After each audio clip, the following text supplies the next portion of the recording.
Hello everyone and welcome to another video. So today's video is going to be Circle Up number 6. So stay tuned. As you guys are aware right now of how these Circle Up videos works, is I essentially give a couple of book reviews in this video. We're going to have 3 book reviews in this video, and actually, as opposed to all the other ones, I actually own all 3 books I'm going to talk about today, so that's really cool. So let's get into it. The first book that we are going to talk about is Percy Jackson and the Olympians, number 4, The Battle of the Labyrinth. This is book 4 in the Percy Jackson and the Olympians series, which is the first series in the Percy Jackson universe that Mr. Rick Riordan wrote. So synopsis is this. Percy Jackson isn't expecting freshman orientation to be any fun. When a mysterious mortal acquaintance appears on campus, followed by demon cheerleaders, things move quickly from bad to worse. In this 4th installment of the blockbuster series, time is running out as war between the Olympians and the evil Titan Lord Kronos draws near. Even the safe haven of Camp Half-Blood grows more vulnerable by the minute as Kronos' army prepares to invade its once impenetrable borders. To stop the invasion, Percy and his demigod friends must set out on a quest through the labyrinth, a sprawling underground world with stunning surprises at every turn. I ended up giving this book, upon reread, this is a reread, 4 stars. I would go into the characters in this series, but you're pretty much probably aware of them by now. I can't really say much of the old characters in this book anyway, since this is book 4.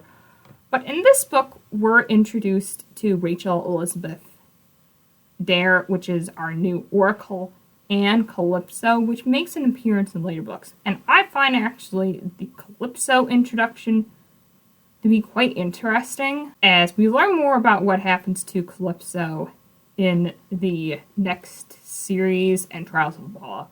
But to just get an introduction glimpse in this book, I found was very interesting. As this book was written in 2008. We're in like 2015, 16, 17, 18 for Trials of Apollo, to where we also see this character again. So it's quite interesting. This book series, and especially this book in general, with it being set in a maze, it made it trial/competition-like, which I really like that trope. So I'm glad Rick Riordan did that element to it, which I liked. As always, Rick Riordan is a top middle grade author, in my opinion. While the later books, and especially in the Heroes of Olympus, get more YA, and with the last couple books in this series leaning towards that direction, Percy Jackson in this book is a freshman in high school. So we're leaning towards into that. But the way Rick Riordan does his stories in general, with his humorous writing style, it's still middle grade. A person in middle school could easily pick this up and eat this up and have a ton of fun. And I think that's when I read it the first time. What did suffer, though, is this book is the plot.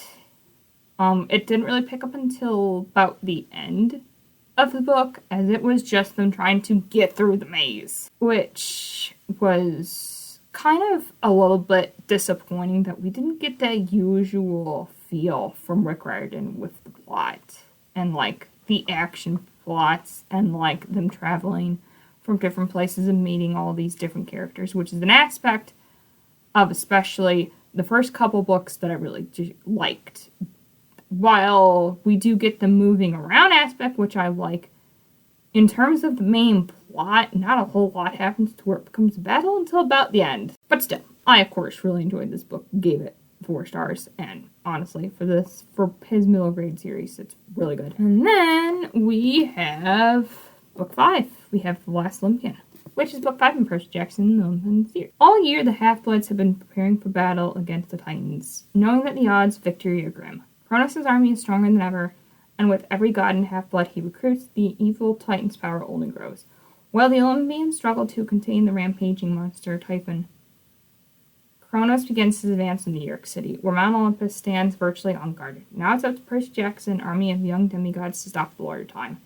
In this momentous final book in the New York Times bestselling series, the long-awaited prophecy surrounding Percy's 16th birthday unfolds, and as the battle for Western civilization rages on the streets of Manhattan, Percy faces a terrifying suspicion that he may be fighting against his own fate. The last book in the Percy Jackson series, I ended up giving this book 4 stars. Of course, what I'm about to say for this book is, of course, going to be like the other one, since that was book 4 and this is book 5.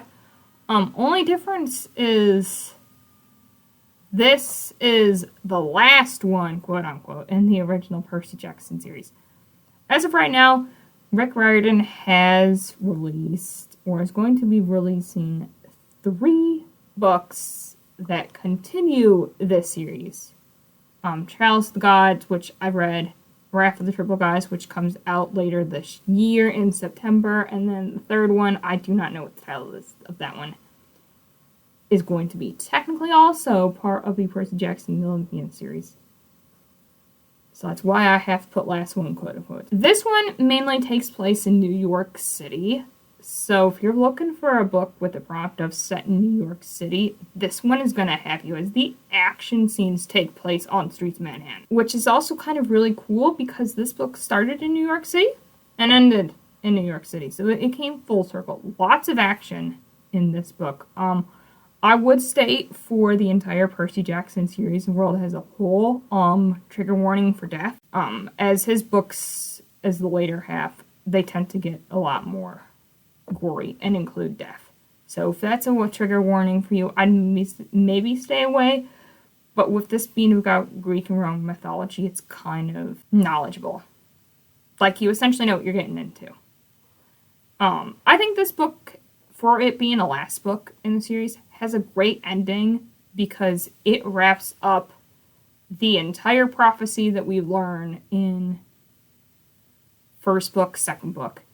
It entirely wraps up. And that's what I like about Rick Riordan's books, is they wrap up pretty nicely, and especially with his Percy Jackson the Olympian series, is if they're like prophetic, the entire prophecy will be known and have the events fulfilled by or in the last book. Like, he won't really leave anything open-ended, which I really like. I love it when a series wraps up very nicely and doesn't leave a whole lot of open-endedness, and you can go into the book very nice, knowing that everything is essentially going to get resolved from the other books in the series in this one.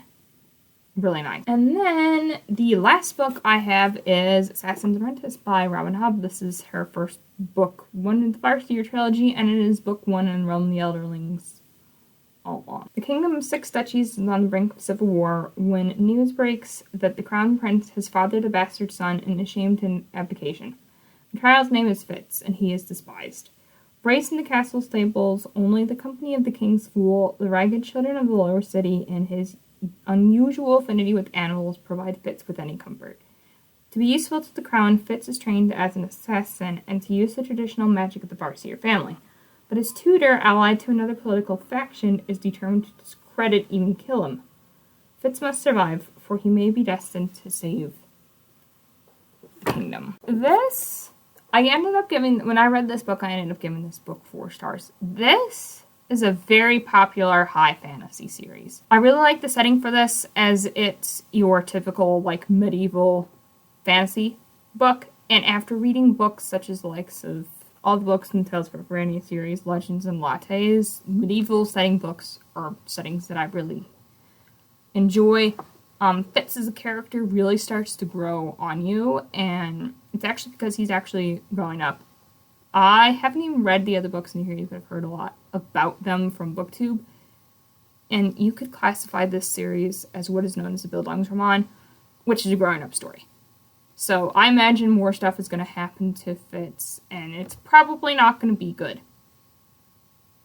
He's going to go through big character development, which I typically really enjoy. Very typical writing style, very easy to read, very similar writing style to Brandon Sanderson, which I really like, except the Frugal Wizard, but that's because he totally just switched. But the only downfall, and especially it's because of my edition entirely, is the writing's very small. So when I get to the bigger books, they're going to take a while. I really like the magic system with it being known as the wit, and people have certain different affinities, at least I think that's what it is. I have to read the other books to find out more, but I really like Fitz's being animals, as it's not like your typical magic where it's like wand and things that you'd normally find in this type of book.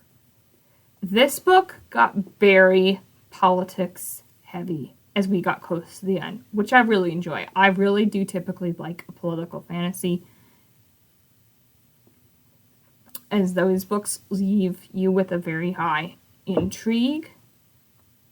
I'm very intrigued to find out what's going to happen to Fitz as a character and how he's going to grow up. I will be continuing this series in the Realm of the Elderings, but it's going to take me a bit of time to continue, as I'm not putting a big focus on it. Not because I don't like these books, but I do know as we get towards the end, they're big books. And that's intimidating. So yeah, that is going to be it for this video. Thank you guys so much for watching. Comment down below from these 3 books, which one is your favorite out of the 3 books that I mentioned in this video. Thank you guys so much for watching this video. If you liked it, give it a big thumbs up. Subscribe for more bookish content from me. Remember, we are the one within the all, and I will see you guys with whatever comes next.